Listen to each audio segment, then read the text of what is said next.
What if I told you that one man, with only a few thousand soldiers, brought back the Roman Empire from the grave? This is the untold story of Belisarius, the last Roman general who fought not for power, but for legacy. In the twilight of the Roman Empire, when the once great dominion had fractured and fallen into chaos, one name burned like a dying star refusing to fade: Belisarius. A general, a loyalist, a legend.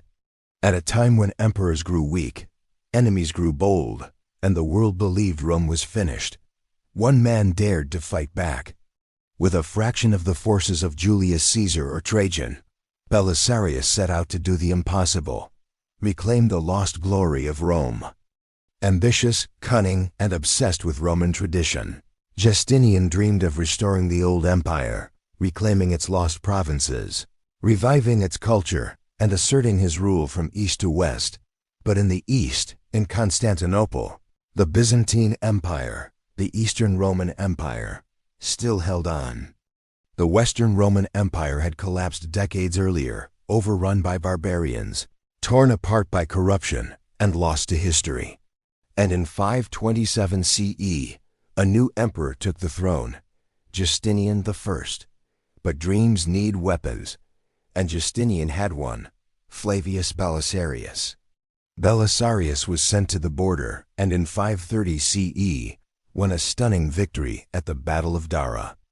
Outnumbered and under pressure, he outmaneuvered the mighty Persian cavalry and sent shockwaves through the ancient world. He earned it on the battlefield. Belisarius was born in Thrace to humble origins. He wasn't of noble blood. He didn't inherit power. He rose quickly through the ranks due to his unmatched tactical brilliance, fierce discipline, and absolute loyalty to the emperor. He was quiet, calculating, and deadly, the perfect soldier-statesman. And his first test came in the east. The Persian Empire, Rome's eternal rival, was threatening the Byzantine frontiers, but that was just the beginning. Justinian's eyes were now fixed westward on North Africa, where the once Roman territory had fallen under the control of the Vandals. Their king Gelimer mocked Constantinople and ruled from Carthage, the same ancient city Rome had once reduced to ashes. Justinian ordered Belisarius to reclaim it. But here's the twist. He sent him with just 15,000 men, that's all, to retake an entire kingdom. Most generals would have refused. Belisarius didn't blink. He crossed the Mediterranean and landed near Carthage. There, he lured the Vandal king into a trap at the Battle of Ad-Decimum. The Roman infantry stood firm. The cavalry flanked. The enemy shattered. Carthage fell. North Africa was Roman again.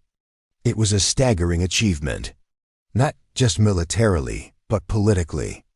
Belisarius had restored an entire province with minimal force and maximum precision. But the emperor wasn't satisfied. Next stop, Italy. Justinian wanted Rome, the eternal city, now ruled by the Ostrogoths. Once again, Belisarius was sent, with just 7,500 soldiers. That's not an army. That's a gamble. And yet, Belisarius did it again. He landed in Sicily in 535 CE and swept northward, city after city falling into his hands. He entered Rome in 536 CE, greeted as a liberator. For the first time in decades, the imperial standard flew over the city. But the Ostrogoths weren't done. They laid siege to Rome with over 150,000 men. Belisarius had 5,000. The city starved. Disease spread. The people despaired. At court, rivals whispered he was plotting rebellion. Justinian demoted him, humiliated him, even put him on trial for corruption, likely based on lies. But Belisarius, he held. He fortified the walls. He rallied the soldiers. He conducted daring sorties. And against all odds, the siege broke. Rome had been saved. Belisarius's campaign in Italy lasted years. It was brutal, back and forth, and full of betrayal, not from the enemy, but from within. And forced to beg on the streets of Constantinople, a cup in hand whispering, "Give an obol to Belisarius." Jealous of Belisarius's rising fame, Justinian began to fear his own general. He sent reinforcements, but gave them separate commands. He spread rumors. He withheld support. At one point, Justinian even offered Belisarius a humiliating choice: accept a fake surrender from the Goths and step aside, or disobey and risk everything. Belisarius chose loyalty.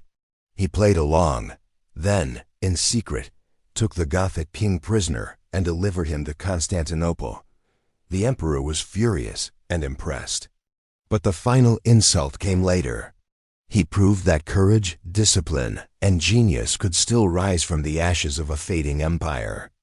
If this epic journey through the fall and brief rise of Rome's last great general inspired you, subscribe for more stories of ancient glory, betrayal, and forgotten legends, only here on the Roman Scroll. With barely more than a handful of soldiers, he reclaimed continents. Back in the capital, Belisarius was stripped of his command. And yet, Belisarius remained silent. No rebellion, no revenge. Only loyalty to the man who no longer trusted him. Legend has it that in his final days, Belisarius was blinded. Most historians believe that's myth. But the fact that it was ever told reveals something deeper. Belisarius became a symbol of honor betrayed. A man who gave everything for Rome and received nothing in return. But his legacy? That's something no emperor could strip away. Belisarius redefined what it meant to be Roman in a world where Rome was dying. He was the last great Roman general, not in title, but in spirit. And through him, for a brief moment, the dream of Rome lived again. History nearly forgot him. But we won't.